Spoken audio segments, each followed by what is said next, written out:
call this meeting to order. Mitch, call the roll, please. Here. Nystrom. Here. Melhouse. Here. Tebow. Here. Richard. Here. Okay, on to recognition of visitors. Schuler.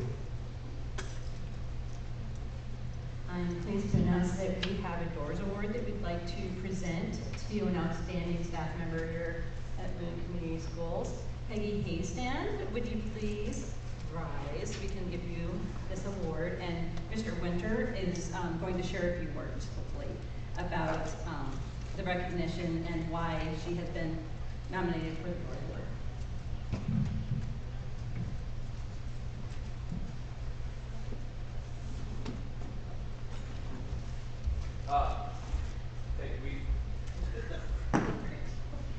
So we're lucky to have Mrs. H here tonight to accept her Doors Award, but not as lucky as you are to have her work with our kids every day at school.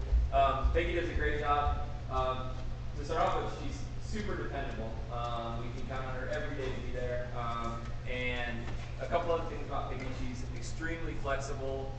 She's built a great relationship to her student that she's primarily assigned to, but has also built great relationships with all of the other students in the classroom and with all of our fourth grade students for that matter. So she helps out in the lunchroom.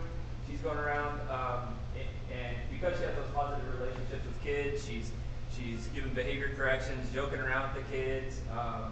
And I know Christy Smith is her supervising teacher, and she's here, and I know she appreciates how flexible Peggy is. She can reassign her at the drop of a hat to work with any of the students that Christy works with, and she just does a great job. So positive relationships and dependability, and I could go on and on about Peggy, but we're really lucky to have her at Franklin, and she's very deserving of the Doors Award. So congratulations.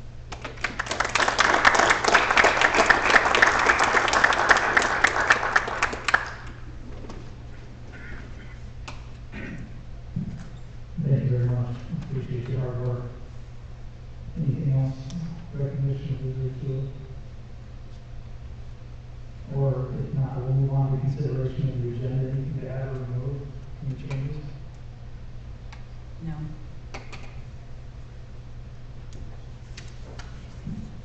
I'll move to the agenda as written.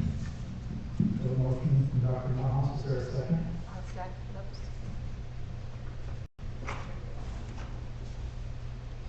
Second. Well, I'm second, Chairman. Second. And we have a second.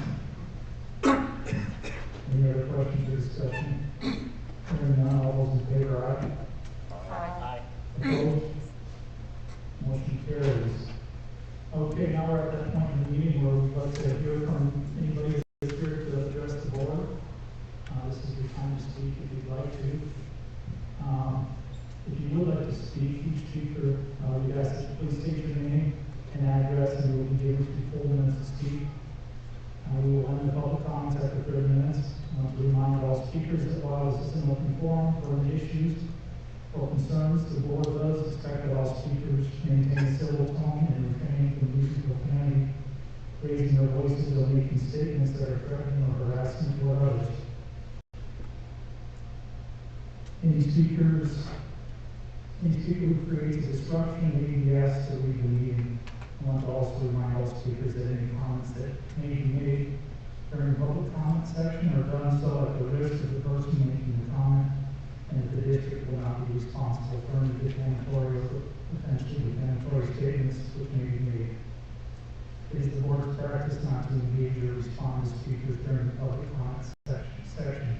If the board wishes to further discuss or address an item or concern raised in the public comment, it will do so by establishing an agenda item at a future meeting or delegating responsibility to the administration to address or look into that issue. So is there anybody that would like to speak or address the board?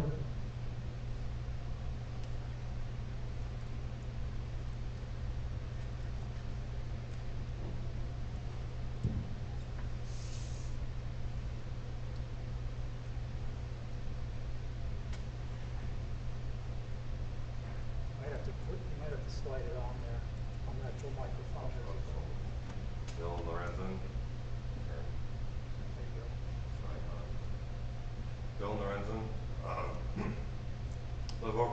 7th, basically here because of the masking tonight.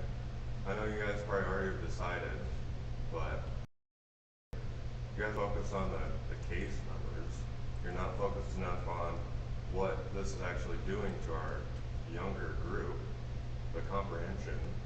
Like for my family, for example, if we weren't fortunate enough to have an extra occupational therapy, God only knows how far behind he is.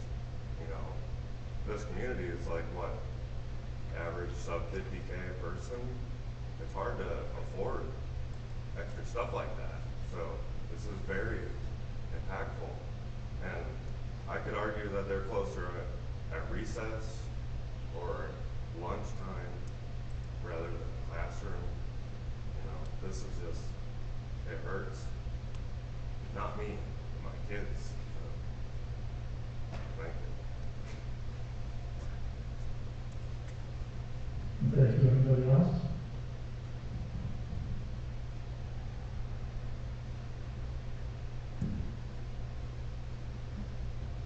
Yeah, I'm not going to use the microphone, but Jordan Hammer, I live on 603 Clinton Street.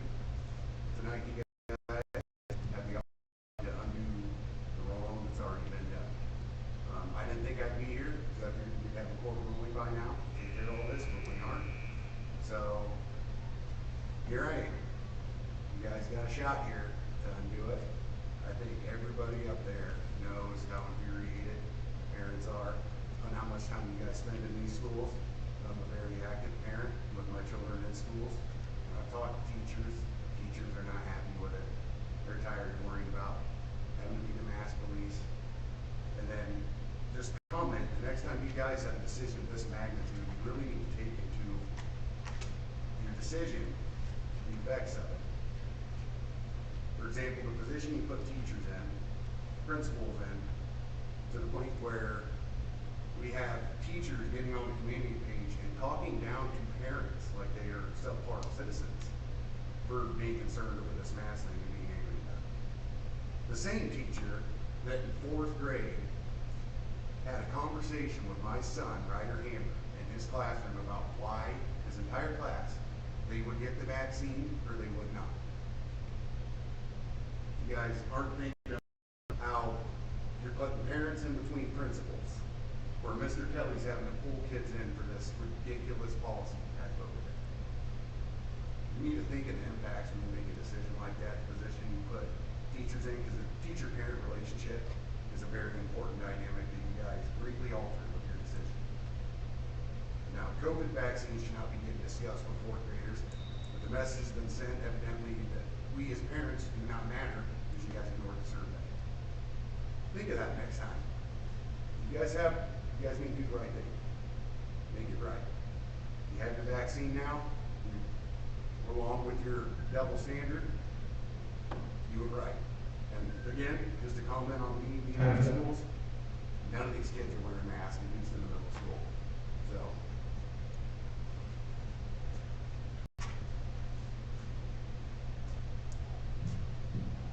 Thank you. Anybody else? Seeing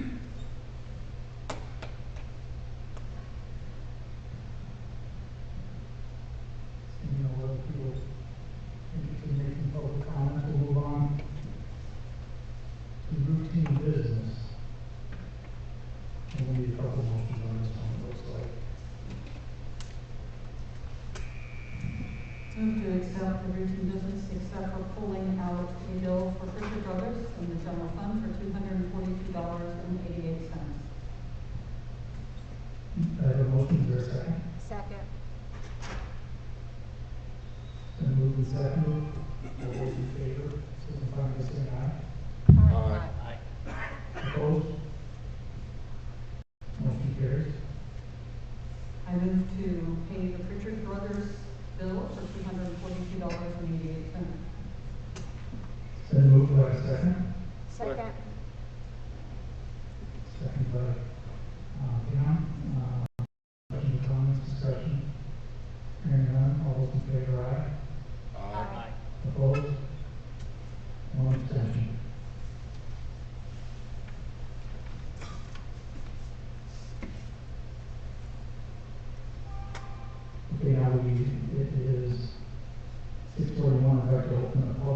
hearing for the Boone ECC project.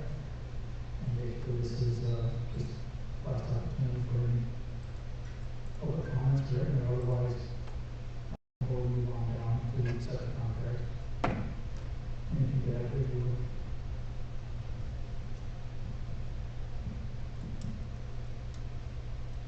Don't necessarily have anything to add, just that this is an opportunity for any community members to speak on elementary projects that already actually takes place.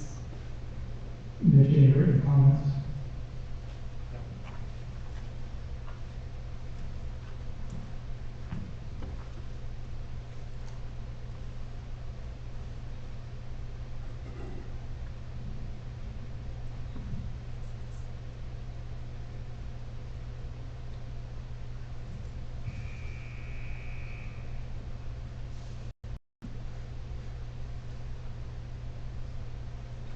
It's 6:42, I'll go ahead and close the public hearing.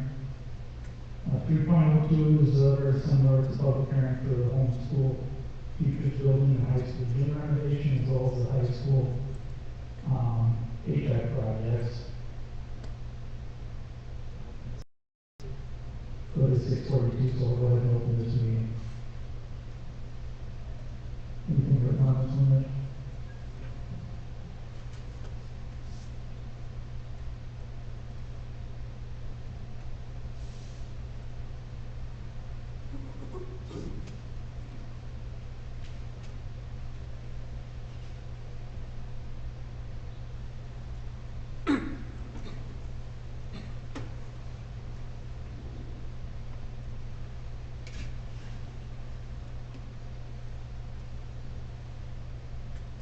It's 6:43, we'll close the public hearing for the homeschool teachers building, the high school gym renovation, as well as the high school HVAC projects.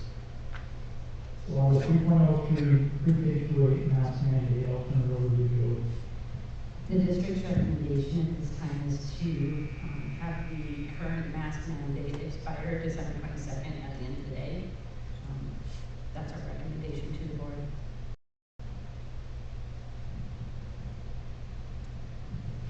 Hearing the district's recommendation, I entertain questions, comments from board members, or a motion, if you're ready.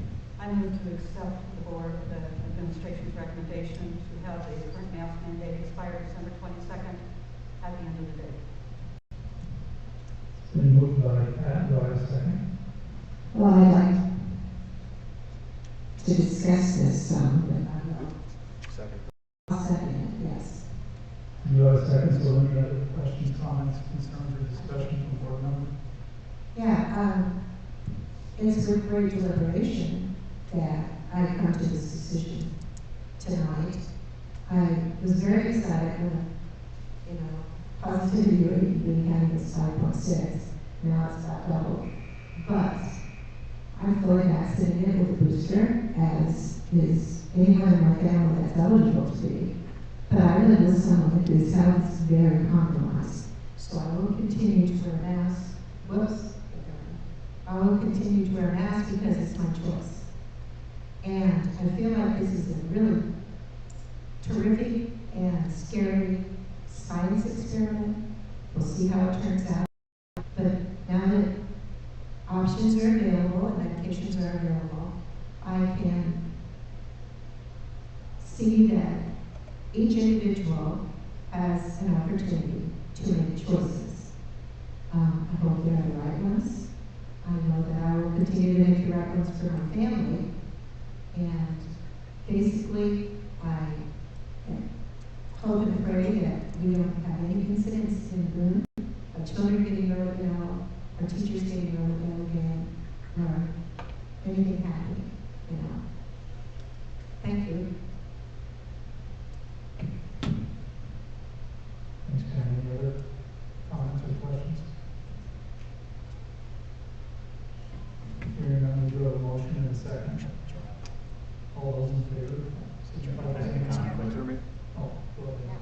I just asked, both obviously when we came up and kind of where we felt, was there a reason behind the 22nd versus effectively moving?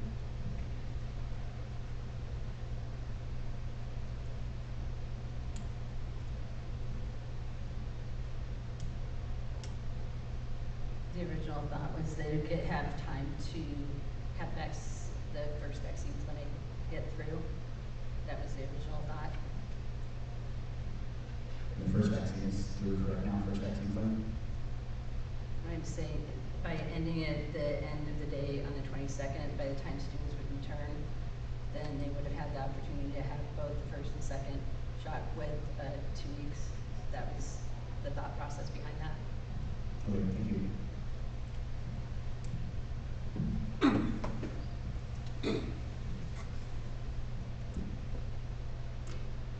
Yeah, I thought about that too. I think coming back after Christmas break and going to the end of the semester would make a lot of sense. You know, if things get dangerous again, we can always come back to the discussion. And one must change before the holiday break.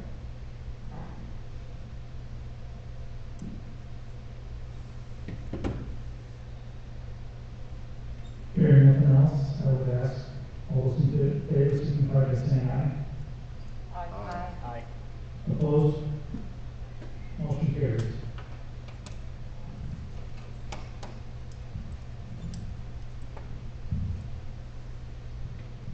On to 3.04, the Boone Community School District Library presentation.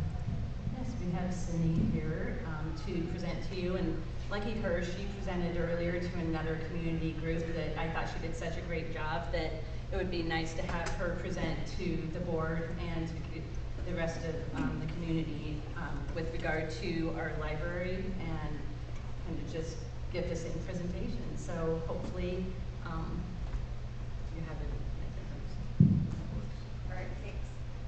So welcome, Sydney. Thank you so much for doing this. Sure. It's kind of awkward to have audience level stuff, so I'll try to manage that. But I'm Sydney Schuler. I've met most of you. But if not, I have been in our community since 2007 when I started as a middle school teacher here. And then I moved to the high school and taught English for a number of years before I decided I was ready for a change. So I've been in the teacher librarian position since 2018.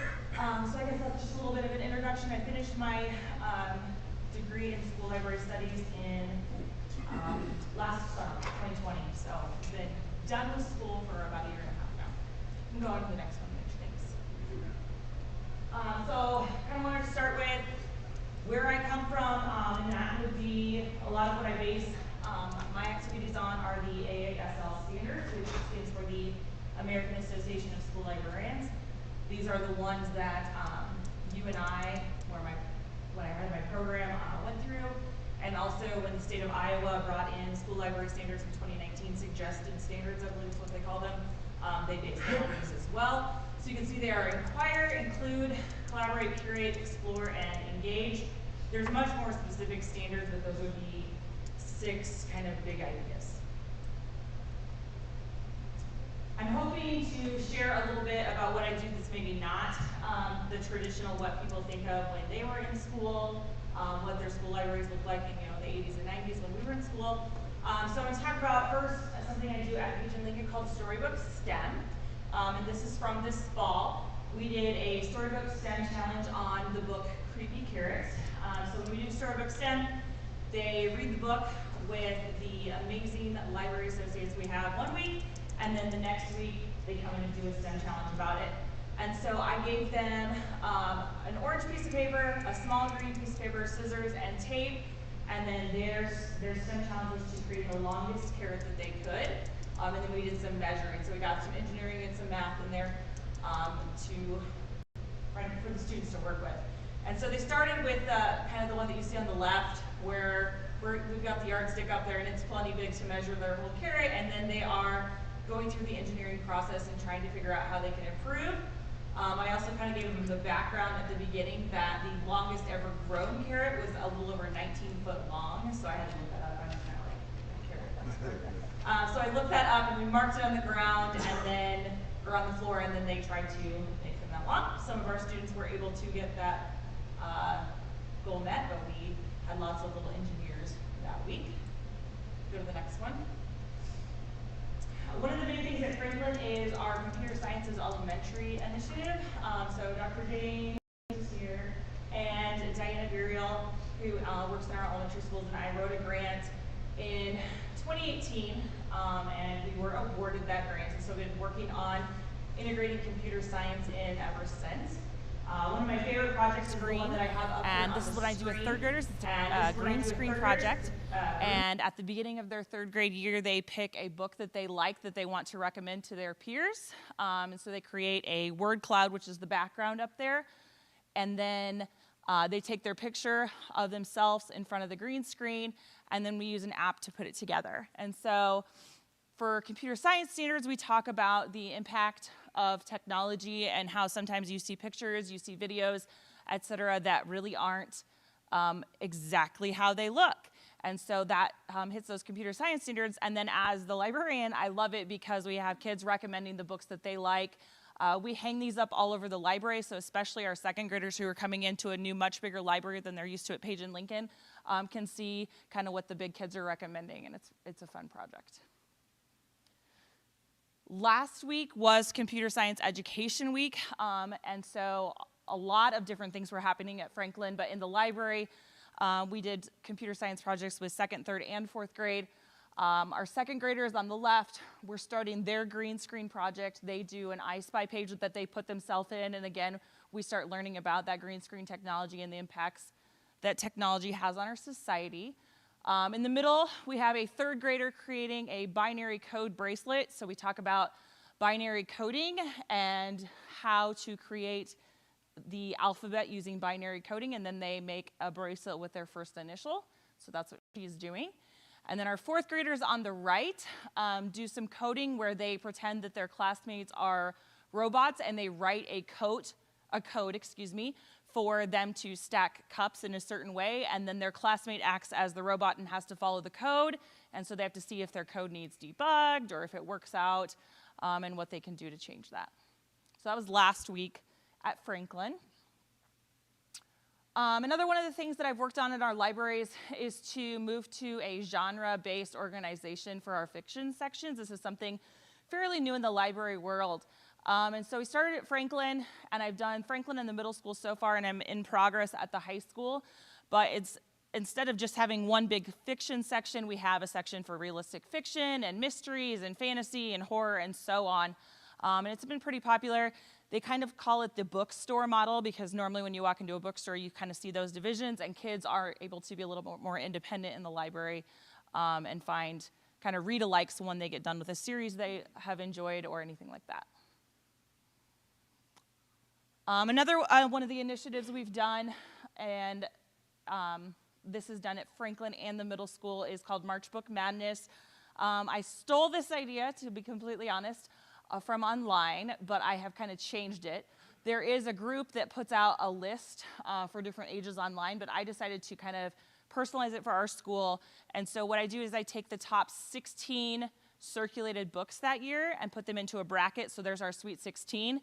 And then the kids, once I post that up on the wall, they make their prediction brackets, and they figure out which books they think are going to be the most popular, and then we go week by week and they vote until we get to the end. We pulled in some community partners with this. Dairy Queen has donated like ice cream cone coupons, and Taco John's has donated like potato olay coupons, and so we've had some different things with that. And I know when I spoke to Rotary, they said they might be interested in getting us some book prizes, so it's kind of exciting too. Secondary is a little bit different than elementary, of course, just as our students get older and they have different needs. One of the main things I do at our middle school and high school is work with research projects. A lot of times those are in our English classes, but sometimes science, social studies as well. We use a program called Noodle Tools for that to help them organize their research projects. I'll go in and kind of co-teach with the teachers, help students find reliable resources, some of which just kind of like generally online, some of which are through our AEA's databases.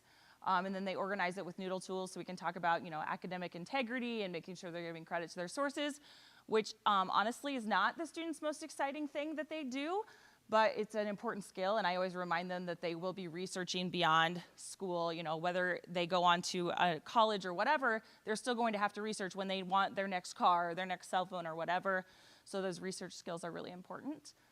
Another thing that we have at the middle school and the high school are some of our bike desks, and those have been particularly popular at the middle school. We have our study halls that happen in the library, and that gives students kind of a physical outlet as they are either reading or doing homework. Another thing I've done for reader engagement at the middle school and high school is book talks. I go into reading classes and talk through especially some of our newer books with kids, give them ideas of what to read for independent reading. The high school, I've done something called bathroom book blurbs, and you can see one up there from last year. But every so often I feature some of our newest books and I put them up in the bathroom stalls near the library. And then you'll have kids come into the library and say, hey, there's this book in the bathroom, where is it? And so that's been kind of an interesting way to reach out to our high school students. This slide just shows some of our most popular books. It was January to the end of October of 2020, the most checked out books at each of the different libraries. So you can see Page and Lincoln down at the bottom left, Franklin bottom right, and then Boone High and Boone Middle School up at the top. So that's important for me to track that, to know what kids are reading, what genres they are enjoying, so that I can build our collection. I do some other things with collection development too. Mitch, you want to go to the next slide? So I get a budget every year in the fall, and I have to kind of figure out what are our needs as far as books for our students. One of the main things I start with is the Iowa School Librarians lists. And so they come out with 4 different lists every year of kind of the best books rated by students, teachers, and librarians across the state. And so I use those kind of as basis. The kids also get to know those books, and then I kind of build from there, reading reviews, looking to see what's popular, what students are asking for. At the high school, I have QR codes where students can scan, and then it'll take them to a Google form where they can ask for certain books. Most of our younger kids will just go to the library associates and say, hey, can we get this or whatever, and then I go through and I look at the reviews and decide what we should purchase for the library. What questions do you have for me? That's a lot of information, but kind of a quick overview of life in the Boone Library.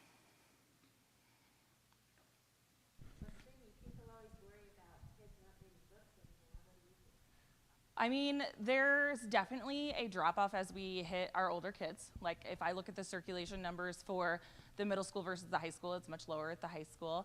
I think it's been really great that this year our English teachers have asked our students to do some independent reading in class and are blocking out class time to do that.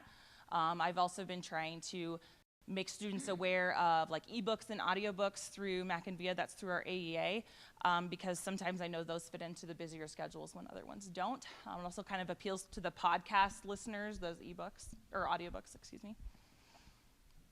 How would someone go about viewing what's in our library or seeing what books we have available? Is that publicly available? Yeah, it is. So from the school website, there is, I think it's like departments, and then it says library media. And from our library media webpage, there's a catalog for all 5 of our schools and for the homeschool linked there. Have you had any questions from the community or parents about books in our libraries? You know, I really haven't. It's been on the news a lot lately, and Julie and Jill and I actually spoke about that not too long ago. It's been on the news a lot. I have not had a lot of concerns. The only concern I've ever had raised about a book was my first year in this position. It was a middle school book. It was a 5th grade parent who reached out to me and said, you know, I'm not sure if this is age appropriate. And, you know, I talked her through, like, here are what the reviews say, and we also have a 5th through 8th grade library, so not every book is going to fit with every student, and I was able to resolve it that way. So I, you know, kind of hope that that people will come to me and ask questions if they have them, but there is a process if there are greater concerns. Any other questions? I just want to take some time to recognize Sydney because she has a monumental job. I think she does a phenomenal job given that she has 5 buildings and 1 member. But amazing associates to help me. But I again, you know, you can see, you know, the quality of instruction our students are getting as a result of the work that she does. So I just want to make sure that I publicly recognize the work that she is doing.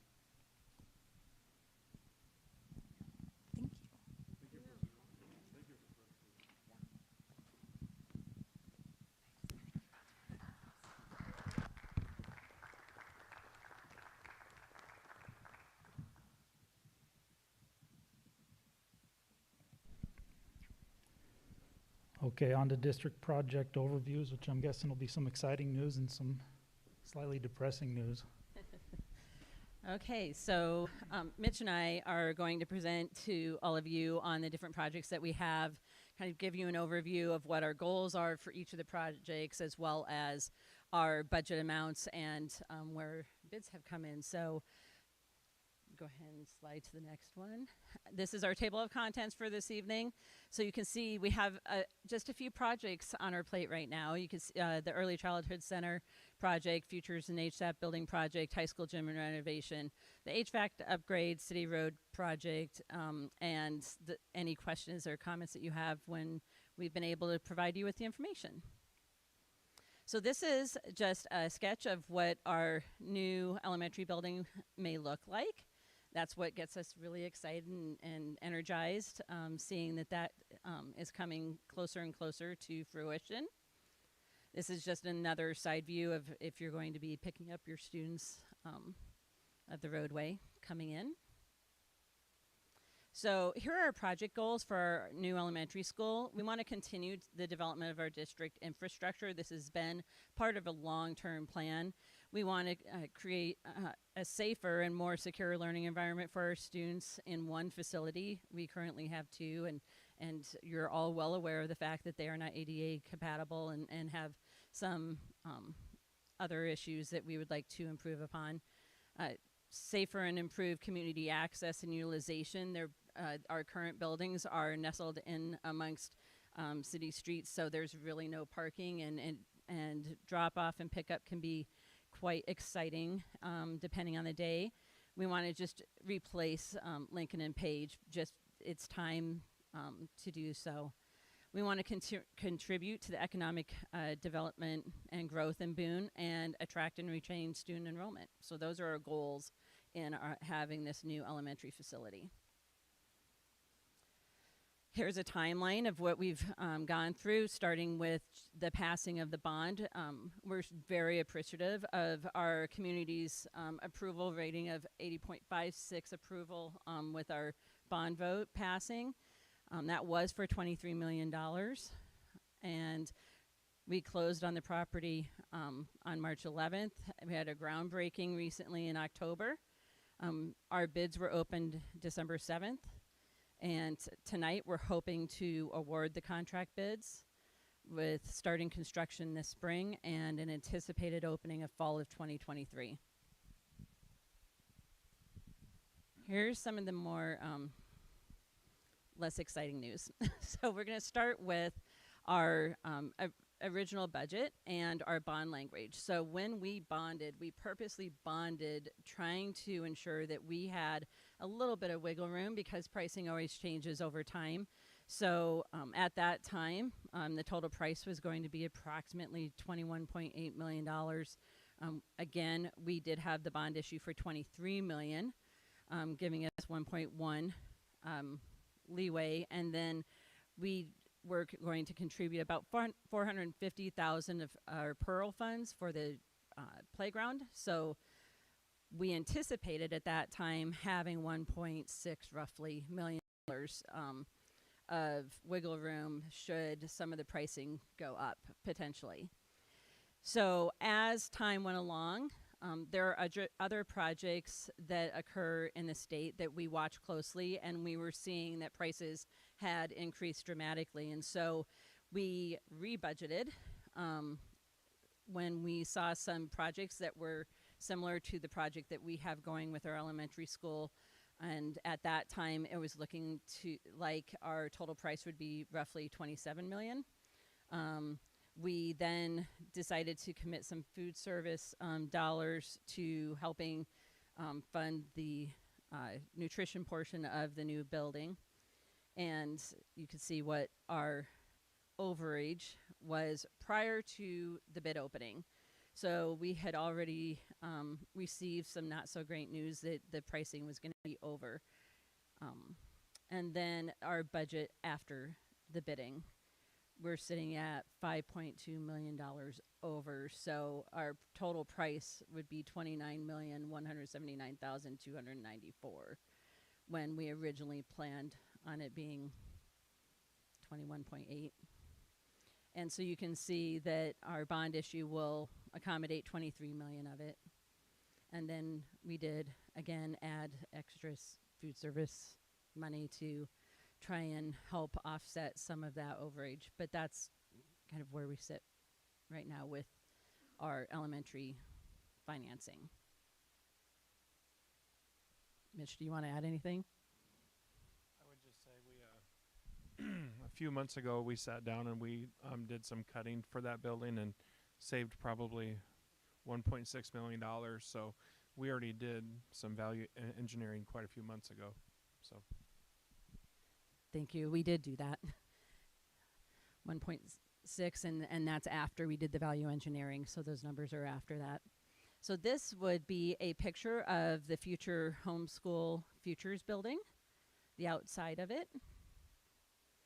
And this would be on the futures side as you enter the building. And this would be on the homeschool side when you enter the building. And then this middle part is the athletic facility that we've held several public hearings about. And this would be a space that would be rented out to community members if they needed to rent our facilities. We anticipate utilizing it for pitching and batting practices. Right now you see it with the cement floor. That would be some of our value engineering. We're wait on a floor a little bit budget wise, but this is roughly the size of half a gym. So if it's hard to see how large that is, that's about half a gym size. So that would be located between the HSAP and Futures building. And our goals with this project were, again, to continue the development of our infrastructure and have a safer and more secure learning environment for both programs. But we also, as we all know, have a need for gym space, multi-purpose space for the district and the community, and we feel that this would be a way to help meet that need. And it also provides more stability for both programs long term. And then our timeline, we took board action on April 12th, and our bids were open November 23rd. You see that our anticipated award contract bid is the 19th. Part of that is because when we went through the hearings and our bond language had a number below what the bids came in at. So some of that will need to be redone. We'll need to have those hearings again and some of the board action taken again. So we need to delay that a bit and then start construction in the spring and have an anticipated opening probably fall of 23. It says 22, but it should be 23. And then we already own that land. I've been told the easiest way people know where this is the weed patch. Even though I try to give addresses, everyone seems to know where that is. So we do already own that land. It's a matter of being able to award the bids. And then this would be a sales tax bond. It is not property taxes. It does have a public hearing process, as we've stated before, because of that gym space. We have a legal requirement to have more public hearings because of that, because it's considered an athletic facility and not an actual school site. Oh, okay. And then our budget prior to bidding, we were anticipating 4.3 million, came in about 5.2 million. So therefore, we need to redo some of those hearings and board actions. And this is a picture of the gym remodel. Notice the bulkhead that we currently have would be gone, would allow us to have a 94-foot court instead of 84 feet. We would have new bleachers. Our bleachers that we currently have were actually bought used when the gym was put into place, and then the new floor and repainting. We would also have some ability to have some volleyball nets hanging and storage of wrestling mats up in the ceiling as well. So a wide variety of opportunities. In addition to the windows that you see, we don't currently have natural light in the gym, and this would also allow us to have some natural light coming into the gym as well. These are our goals for our high school gym renovation. It is just an extension of the addition plan from the high school remodel project that began in 2011. The gym floor is at the end of its life, and the bleachers truly are, they've been repaired about as much as they can possibly be repaired, especially when they were purchased used when the gym was built in 1986. We want to continue with that Toreador pride that we already have in the building, just continue with the branding that we have, and again, a 94-foot court to align with our other conference schools. We are the only school district in our conference that does not currently have a 94-foot court. This is the timeline for our gym renovation. Board action to look at the projects in April. We open the bids in November 23rd. We hope to award the contract bid this evening, start construction in the spring, and have anticipated completion by the start of the school year in the fall. Again, this would be a project paid with sales tax bond and HVAC project. You'll see overage. We haven't gotten to the HVAC project yet. Not property tax, it is a sales tax bond.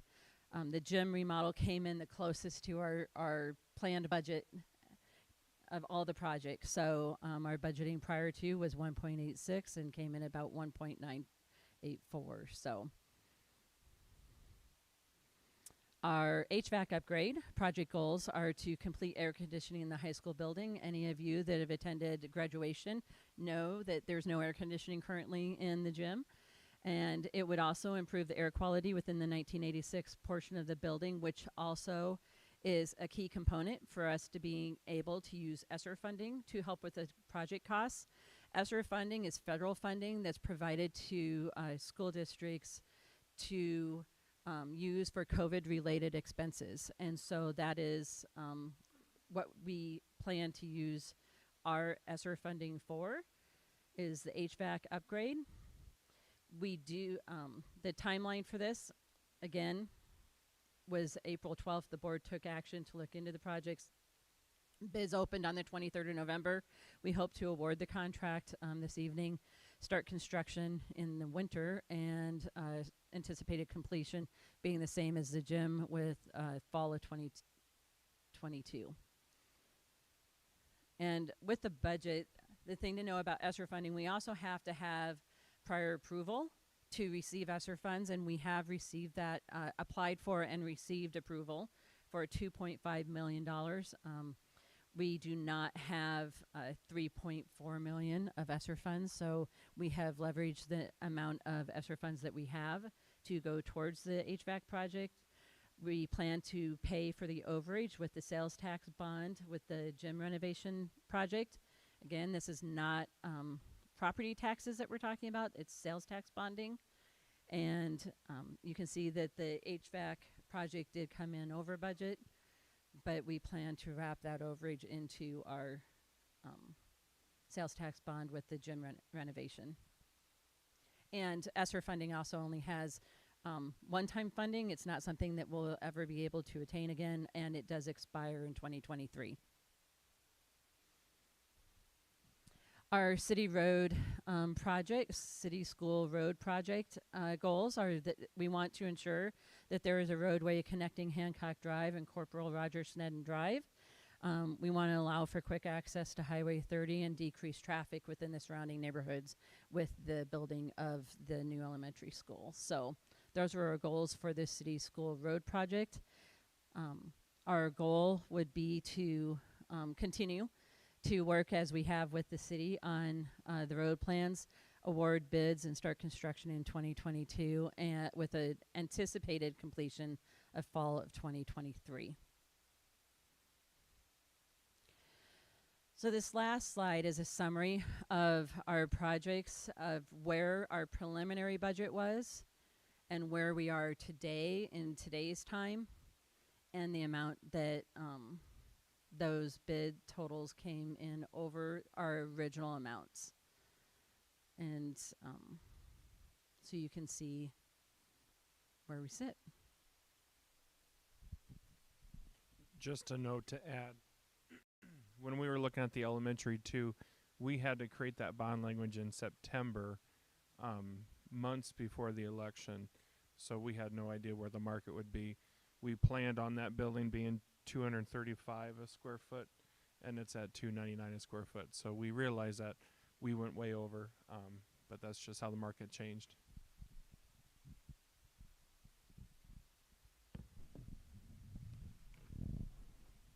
One thing real quick. I get asked about these projects a lot, and everybody wants to know why in the world are you doing so many projects at once, right? I mean, it looks like a lot, and it is. Unfortunately, we're in a position where we have to do some of these projects in an environment that's not conducive to construction. I mean, it's tough right now, but a lot of these are intertwined in ways that people don't fully realize. I mean, getting rid of Lincoln means we have to get rid of our futures building. The lease out there in the strip mall for homeschool building was never meant to be a long-term solution. It was a quick solution to a problem we were having with another lease in town. And so those two projects had to be looked at the same time. The ESSER funds, a lot of people don't understand, but that's our COVID money that we got that has to be used for COVID-related expenditures. HVAC in this building has been increasingly expensive to repair. Some of them are unrepairable, and it's a very convenient way to use that money, and it happens to tie in with the gym project, which is necessary to keep us competitive in our conference. Doing those two projects at the same time mean the high school is only disrupted for one period of time instead of 2 periods of time. You know, doing the gym remodel, which seems like the only one that was close to budget, is a good idea, but then having to come back and update the HVAC in the freshly remodeled gym is not a great idea when you couple that with how disruptive it would be to the building.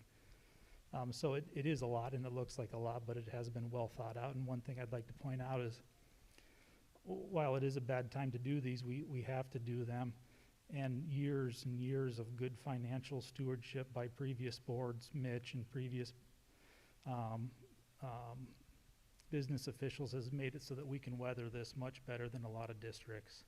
I mean, a lot of districts would not be able to handle this, and we're in a spot where it'll be tough for us, but it'll be manageable if we do it the right way. And if we do it the right way, I think we'll look back and be proud of what we accomplished, and the fact that we put our school forward in a responsible way, even in a tough environment. I think that's something we'll all be proud of. So I just wanted to make that clear, that they are intertwined. It looks like a lot, but it is well thought out, and we're going to push forward and do it the right way. Anything from any other board members? Yeah, I'll just say I've been on the board for several years, and the financial situation of the board right now is the best I've seen it. And when I go to state meetings, our district's finances are one of the ones held out as a shining example. So I think that we can weather this, and you also just have to walk through the buildings that we're replacing. The Futures building, that's over 100 years old. The Boone homeschool program building, we're having major maintenance problems out there, so that needs to, and that was only supposed to be a temporary fix a few years ago. Anyway, we've already talked about Lincoln and Page for a few years now, and we're just hoping for one more or 2 more winters and on the furnace, and no major leaks in the roof, and so we can get through there. So that's why all these had to be done. And then the COVID money, if we send it back to the federal government, that COVID money is not going to come off our local property taxes. It's going to go to some other school district to find something else to do. So I feel this is the best usage of that money to improve the circulation in the 86 building that we're in right now. Thank you.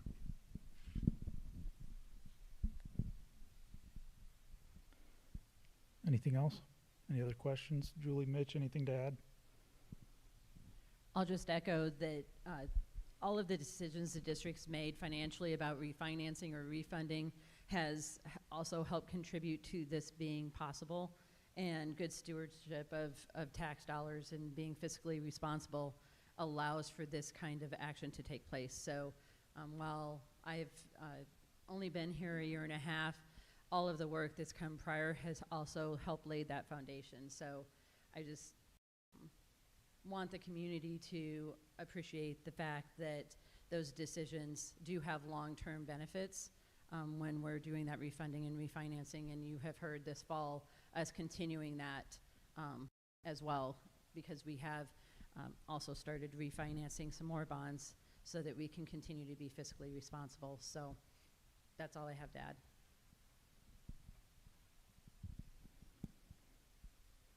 If there's nothing else, we'll move on to 3.06, which is consideration of construction bids for the Boone Early Childhood Center project.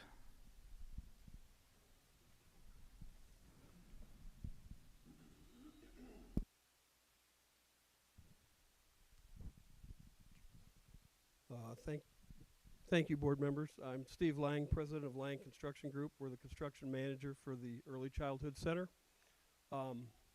We have our letter of recommendation up on the board here, but we took bids last Tuesday, the 7th of December, on 11 bid packages for the Early Childhood Center. We received 29 bids across those 11 bid packages.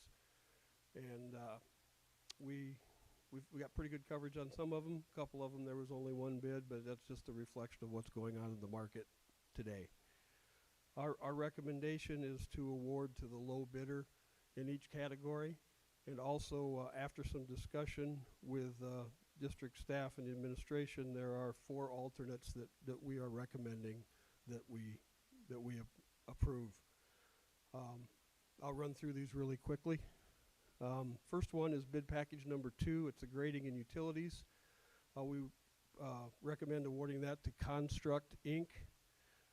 Their base bid was $1,345,000. There's also an alternate for some work there that was for utility work south of the property line to make sure we've got drainage off of the Early Childhood Center site for an add of $275,000. So that award would be for $1,620,000 to Construct. Bid package number 2 is for all the concrete work on the project. We're recommending awarding that to Jensen Builders for the base bid amount of $2,614,000. Bid package number 4 is for the general construction portion of the project. We are recommending awarding that to Graphite Construction Group. Their base bid was $3,154,000. There's an alternate there that we are also recommending, and that is to add the bleachers in the gymnasium for a total of $49,000, which will give them a contract of $3,203,000. Bid package number 5 is the masonry work on the project. Recommending awarding that to Seedorf Masonry for their base bid amount of $1,494,540. Bid package number 6 is the steel work on the project. Recommending awarding that to Core Construction Services for their base bid amount of $3,332,000. Bid package number 7 is the roofing on the project. Recommending awarding that to Central States Roofing Company for their base bid amount of $731,700. Bid package number 8 is the glass and glazing portion of the project. Recommending awarding that to Boone Glass Company for their base bid amount of $795,380.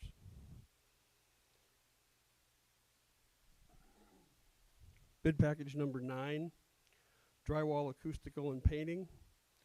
We're recommending award of that to Hilsebeck Schott. Their base bid amount was $2,139,900, plus an alternate to add acoustical panels in the gymnasium and the commons areas. The amount of that add alternate is $37,900. Total contract amount will be $2,177,800. Bid package number 10 is the mechanical construction. Recommending awarding that to Kruk Plumbing and Heating of Boone. Their base bid amount was $4,493,700. There's also an add alternate for this one for temperature controls. We actually took quotes on 3 different temperature control systems and decided on the one for Woodman Controls to match what else is in the district. That add amount was $270,000, making the recommended amount for Kruk $4,763,700. Bid package number 11 is electrical construction, recommending awarding that to Enterprise Electric of Boone for the base bid amount of $1,952,000. And the last bid package is for kitchen equipment, recommending award that to Plexus Company, which is doing business as Cullinex. Their base bid amount is $687,865. So that is our recommendations. Any questions from anybody? Number 3, it says $50 per cubic yard to be included in the contract. How many cubic yards are we talking about? I get nervous when I see that. Yeah, what we did there is we took some unit prices on some various things that may be unforeseen conditions, and the ones that you see there, there's also one on bid package number 2 for $25 per lineal foot for some drain tile. If we get into some wet moisture or wet ground along the pavement, we'll add some drain tile to that at a cost of $25 per lineal foot. We won't really understand that until we get into the construction and see what the dirt is like. Same way for the $50 per cubic yard. When we dig the foundations and get ready to pour the concrete, we will run tests to make sure that the bottom of the footings have the right bearing pressure. If they don't, we have a unit price to modify that and make it so it will be. We also took some alternate pricing on some additional kitchen equipment that is there, so the unit prices on different items if we want to add those later on in the process. So we are not including any of those dollar amounts in the awards that we're recommending tonight. If that comes back, it will come back to the board as a change order for the actual amount that they're for. Any other questions? If not, we'd entertain a motion to accept the bid packages and alternates as outlined by Steve. I'll move that we accept. I'll move that we accept the recommendations from Lang Construction Group as presented tonight to the board. Is there a second? Second. Last chance for any questions or comments? Follows the letter sign off from the page right after the letter sign off. That's kind of a summary page. That one. Okay, so all the bids came in, and that's how much it's going to cost, right? Yes, and the number I have highlighted there, the $23 million, includes the $247,226 that we already awarded for the pre-grading. Okay. So if we scroll down a little bit, the amount that we're awarding tonight is the $23,317,985 is what we're asking for award on tonight. Yeah. Okay. Pam, this Yeah. is Mitch. It doesn't include the architect and CM fees and furniture, so Yeah. we talked about full package, that was everything. Oh, yeah. I understand. Okay.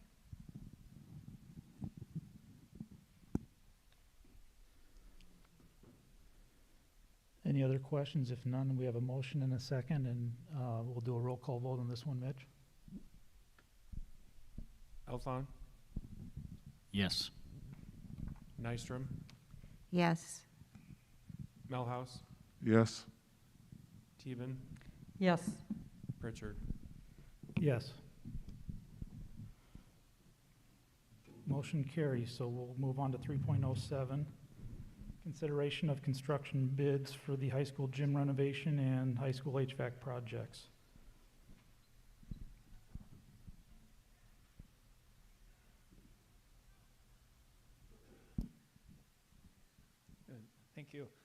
Thank you for having me tonight. I'm Chad West with Tenfold Architecture, and Ms. Treppa gave a good summary of the two projects that we are recommending for approval tonight. The first one is the high school gymnasium upgrades project. We took bids on Tuesday, November 23rd, and got pretty good pricing, all things considered with the bid market. So we're recommending award of contract to Edge Commercial out of Grimes with base bid amount of $1,660,000, and also recommending alternate number 1 for $137,000. And as a reminder, alternate number 1 is to overlay the existing metal roof on the gym with installation of EPDM roofing. And then the second recommendation is for the HVAC upgrades project.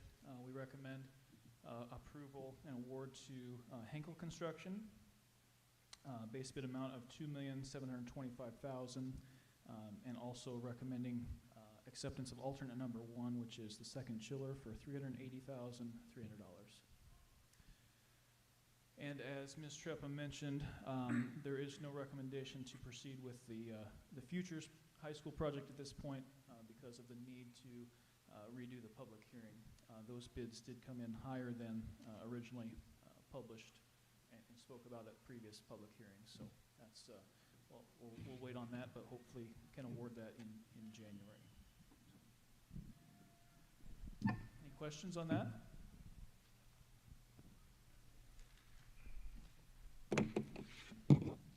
Hearing no questions, I'd entertain a motion to approve the bids as outlined. I'll move to approve both the high school gym upgrades and the gym and HVAC projects as one motion. It's been moved. Do I have a second? Second. I have a motion and a second. Mitch, call the roll, please. Yes. Yes. Yes. Yes. Motion carries. Thank you.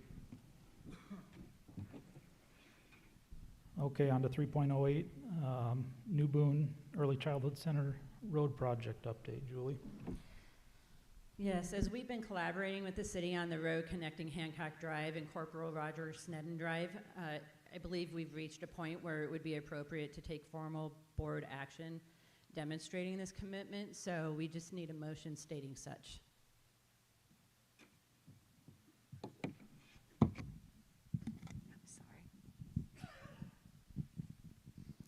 I would move to pledge our commitment to completing the road connecting Hancock Drive to Corporal Roger Snedden Drive with a goal completion date of fall of 2023.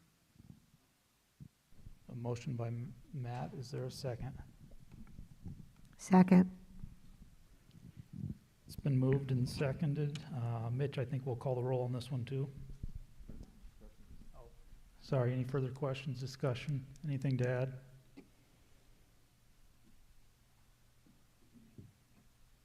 Hearing none, Mitch, go ahead and call the roll.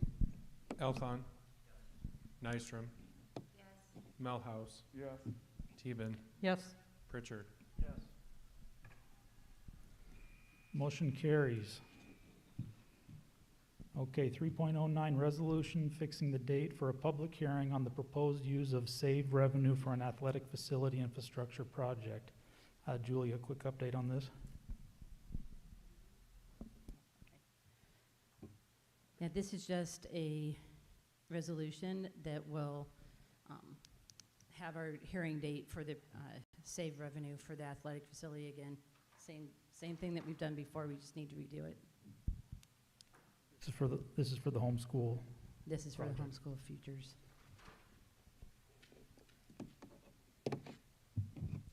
And what's the date of that public hearing? Is that set yet? Just a moment. We've got a lot of dates.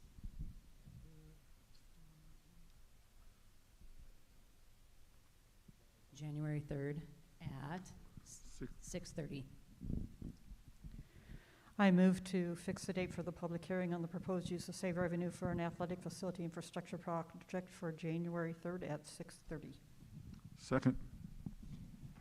It's been moved and seconded. Mitch, call the roll, please. Oh, sorry, any further questions or discussion? If none, we'll call the roll. Roll call. Elthon. Yes. Nystrom. Yes. Melhouse. Yes. Teben. Yes. Pritchard. Yes.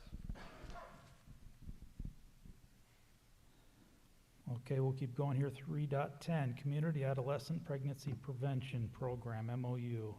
So this is something that we've done previously. This is just for this year, a memorandum of understanding with YSS for our CAP program. And what fund does that come out of, Julie? I'm sorry? What fund does that program come out of? It's free. Oh, it is, okay. Good. And just collaborating with them. I thought it was a title. Any questions or comments from the board?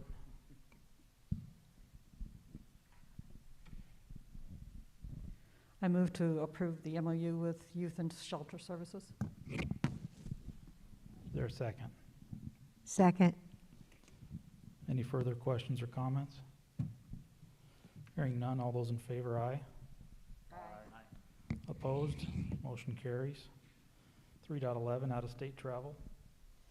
So anytime our administrators wish to participate in professional development training outside the state, we come to you as a board to ask for approval, and this would be approval to allow for some of our administrators to attend the High Reliability School Summit in San Antonio, Texas. This will take place in February.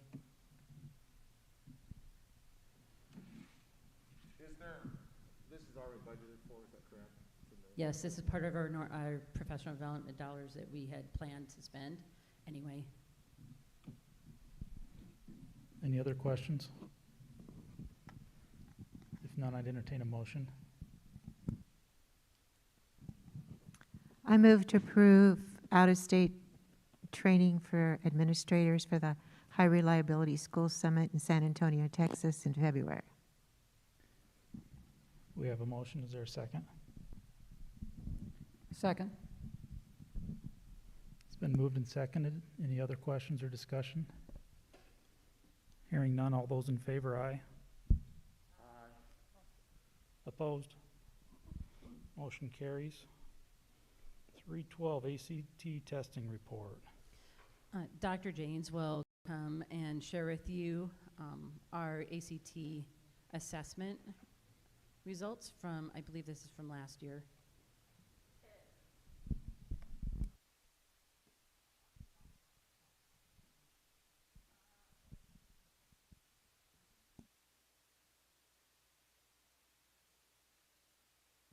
Now I'll be loud. I have two reports for you tonight. I have our graduating class of 2021 report, as well as the results of our ACT testing that we do with all of our juniors in spring. And so that's kind of a little preview. It gives us an idea of where this graduating class of 2022 may fall. So bear in mind that comparisons across years are a little bit hard because the typical high school education of kids for the last year and a half has not necessarily matched what it would have been in 16-17. But this kind of tells you where our students landed with the statewide average. Last year's data is just a black hole, so I apologize. I don't have that as a comparison in there, but across the state, typically 50 to 65% of a graduating class take the ACT, so that kind of gives you an idea of a comparison of numbers. And if you scroll down, you can see our average is typically a bit lower than the state average, but we also test 100% of our students because we have all the juniors take them. So we like to provide for you a kind of a breakdown of, if we looked at just the top 25% of our scorers taking that ACT, how many students would that be and what would their averages be? And in 2021, the percentage across the state of students taking the ACT was lower than typical. Usually the state sees 50 to, or more like 60-some% taking the ACT, and they only had 47% of our Iowa graduating seniors taking that test. So there's definitely some COVID influences there on that data, but you can see that if we break it down by quartiles, our top 50%, our top 75% of students taking that exam as graduating seniors are pretty comparable with that statewide average. Okay, and so that's our graduating seniors. If you scroll, then our juniors, we were able to, we did a lot of ACT last year. We had a group, that senior class actually took the ACT with us in October because they weren't able to take it in March or April of 2020. So they took that test in October, and then we turned around in April and we gave the district-wide ACT test again for all of our juniors. So there's not a comparison date for 1920 because, again, we didn't do spring testing with that group, but you can kind of see how this year's senior class tested as juniors compared to how previous classes did. And again, just bear in mind that those previous classes wouldn't have had interruptions that this class did. So those numbers do seem a little bit lower than some previous classes, particularly if I look, it seemed like we took a bigger hit in math than normal. So that kind of stood out to me. And then when we look across our students that are meeting those college and career readiness benchmarks, just gives us a little bit of an idea. Our English and reading scores typically are higher. They remained higher, and I think, again, we took a little bit more of a hit in math with our students that were meeting those benchmarks. Usually we have anywhere from 15 to 20% of our students that choose to take the ACT test again. Last year's group actually had less kids than normal because they had just taken it in October of their senior year, so not nearly as many of them turned around and took it again before graduation. But usually when we test in March or April, that's a nice experience for kids as juniors, but then after they finish those junior courses, and particularly as they take that fall semester of their senior year, we have students that want to try again because they have more coursework under their belt as they take maybe some calculus or some other math that helps them perhaps be more successful on that test. I will entertain any questions or comments. Are there certain districts that test all juniors, or is that a district level decision or a state decision? Why do we do that? Why do we do that? I was not in this position when this board voted for that, so I don't know if any of you were. I believe that happened about the time I came on the board, and the board was looking for a way to try to compare all of our students and our programs to see if there were areas of weakness, and so that's why it was statewide. We tested all of our kids, and also was to offer the opportunity for testing for some of our kids who might not necessarily normally do it, and then all of a sudden they pull a score, they get an ACT of 25, and it might change their career path. They might have thought, I'm not smart enough to go to so-and-so university or whatever. And so we see two of those changes. So those were the reasons it was voted for. I think last I checked, 2 or 3 years ago, there were like 5 or 6 districts that in the state that do that. So We are definitely one of few that test all of our juniors, but I do think my understanding of the reason we did it that first year in 13-14 was for some data for all of our kids, and also just to kind of open doors and kind of set that out there that we expect all of our kids to have that opportunity to take that test and have that experience, whether they use it instantly and go on to college or not, have that under their belt. Julie, anything to add to that you understand? I think it also meets one of our goals as a board and as a district to ensure that all of our students will achieve at high levels, so that, by allowing them to take the ACT, we're ensuring that we're preparing them well enough to be successful on that, if that's the pathway they want to take and they want to utilize the ACT as a vehicle to go to college or not. We have allowed them to have a pathway if they would so choose.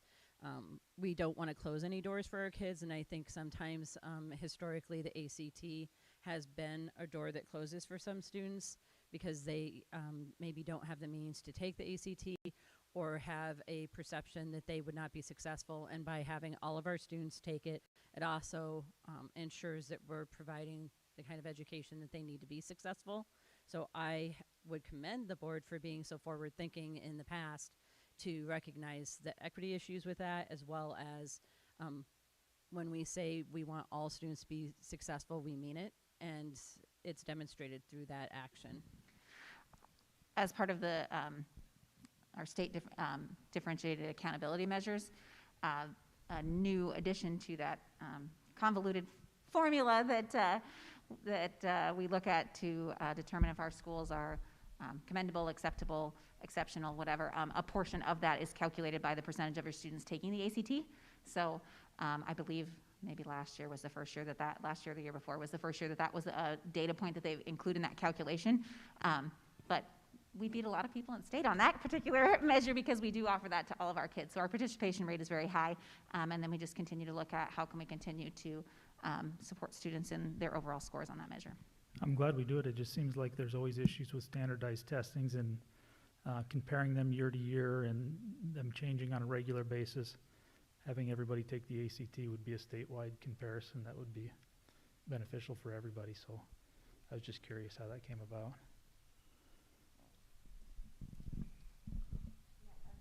I recall the conversation we had right before I left.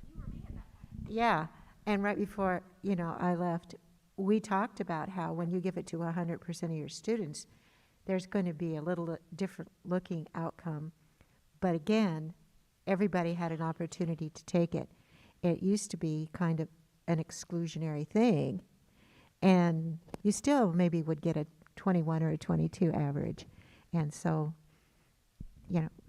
we knew and still felt it was a fairer thing to do. One thing I was going to comment on is in past years we've kind of looked at the 50% mark when we take our top 50% students.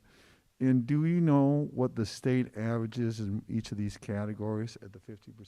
To compare the 50%, in other words, what was the state average for English score, math score? I know we got the overall composite is 21.5, and our top 50% is 22.9, which shows our top 50% stands up very well.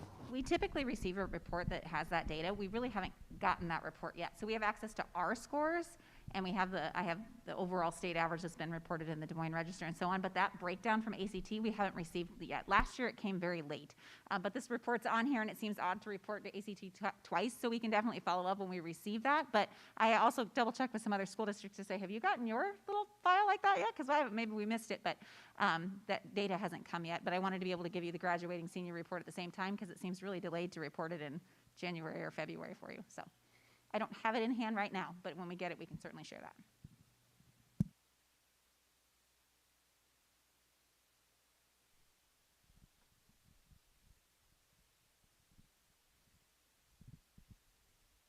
Thanks, Jill. Don't go far, Jill. Hold on. Next one. Hold on. So 313, we need to set another public hearing for this one is for the 2022-23 school calendar. Yes, so we need to set the public hearing for the calendar, and we would typically do that at the next regularly scheduled board meeting, which would be January 10th at 6:30. What I wanted to comment on are some of the feedback, and I just wanted Jill to remain in case I forget something. But we have vetted this with a couple of different groups, some ideas, and asked for suggestions for the upcoming calendar, and some of the comments that we've received that I wanted to make sure the community is aware of, since we're setting this hearing for January and the board is aware of. We've had a request to explore adding back in the second early release that we had last year from COVID to provide more opportunities for our staff and their professional development. They have definitely missed that this year, and reinstating that is something that would be extremely beneficial to our staff, which in turn then becomes beneficial to our students.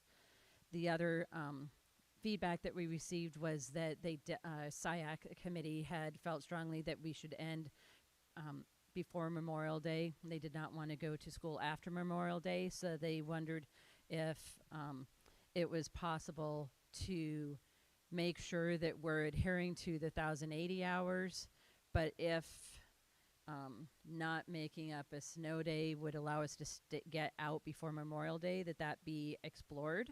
That was something that was brought up, and in response to that also maybe building in some more snow days. This year we built in one. They're wondering if we build in more, maybe we could have a better opportunity to make those snow days up and not have to worry about just forgiving them. But that was some of the feedback that we received at the Hvac committee about the calendar. What else am I missing? I think that's the big one. They really explored different dates that or made suggestions on different dates that could be added in as a potential day off for some extended kind of long weekend times, but those would become built-in snow days in, I think we have one in April around Easter this school year, and they suggested maybe doing a Friday, Monday, or something like that in February, so there'd almost be like another little break in there. But if you had snow days to make up, it could make up snow days, with the understanding that to do that with the parameters of the August 23rd start date and to be out before Memorial Day, that would mean dropping down below that 179 or 180 days, but with that understanding that all those hours were there. And as we talked with them, it was pretty important to parents that kids were out before Memorial Day, at least from that committee. So we want to explore that with that calendar hearing. I think the only other thing that was shared with us when they made the recommendation also about the extra early out is they just wanted to ensure that our BEEP program would provide care like they do for the first early out, and that was something that we said we would communicate also. That was, and to make sure people were well aware in advance, and we did speak to the hearing date and then our typical approval process so that we would be able to share out that information. So those are just some of the suggestions. So when we provide calendar options in January, we wanted you to know that those are items that we plan to implement into that calendar.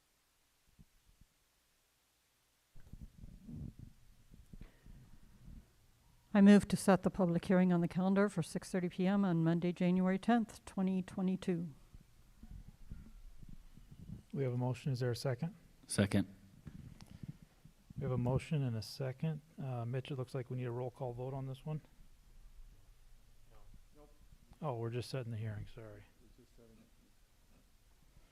So we're on to 3:14, January work session and special board meetings. Julie?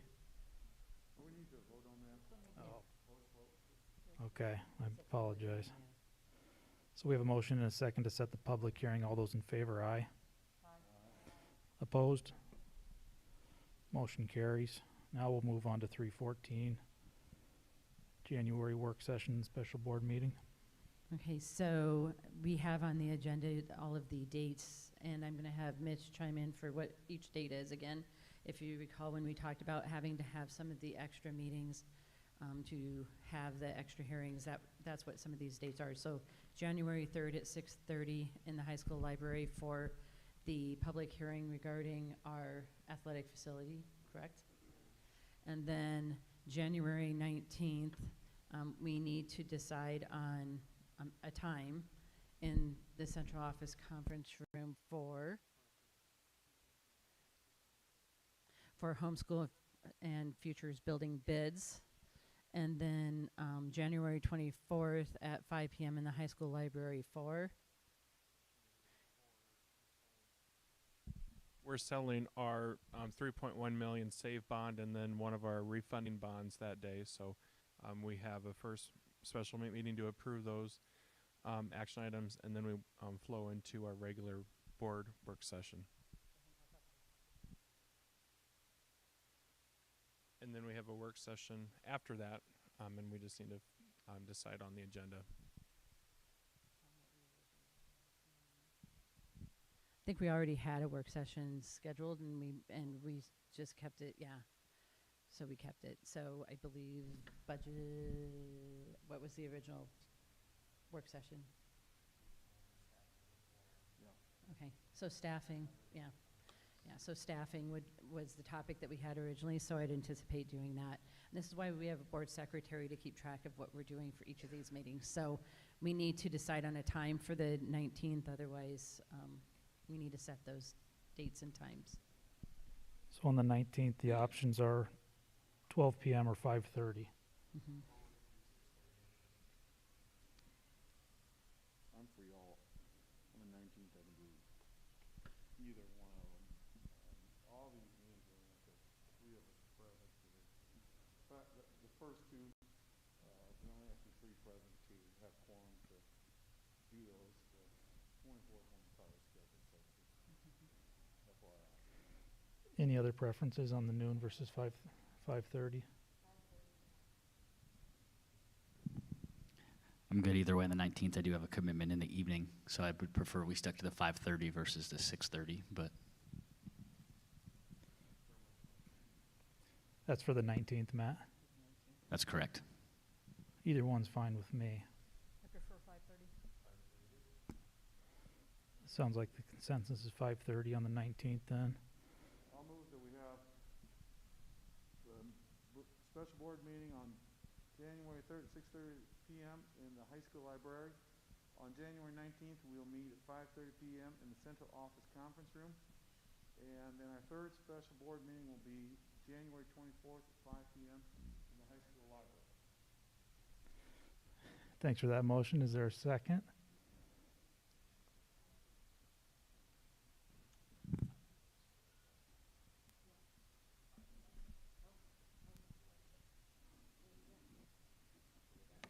I'm good with that. Second. There's a motion and a second. Any other questions? Hearing none, all those in favor, aye. Aye. Opposed? Motion passes. 3:15, early graduation. On your board docs, you'll see we have students that are on track to meet the graduation requirements for early graduation, and we would recommend approval of these requests. Any questions? Otherwise, I'd entertain a motion. I move to approve these requests. Is there a second? There's a motion and a second on the floor. Any questions or comments? If none, all in favor, aye. Aye. Opposed? Motion carries. On to superintendent's report, Julie. For my portion, I just want to invite our community to make themselves available on January 31st. We are hosting a Portrait of a Graduate event where we are wanting community input and conversation to determine what we think as a community our students need to be successful post-graduation. So that's taking place on January 31st. Doors will open at 5, dinner will be provided. The event will take from 5:30 to 7, and babysitting will be provided. So our community members, our staff, and others will be notified soon of this and have an opportunity to sign up ahead of time so we can make sure that we have enough food and supervision for babysitting services. But just wanted to put that on everyone's radar for January 31st and encourage you to come join us at the high school, in the high school commons, to make that determination for what can help our students be successful. Anything for the good of the order? If nothing, I'd entertain a motion to adjourn. I move to adjourn. All those in favor, aye. Aye. Meeting's adjourned.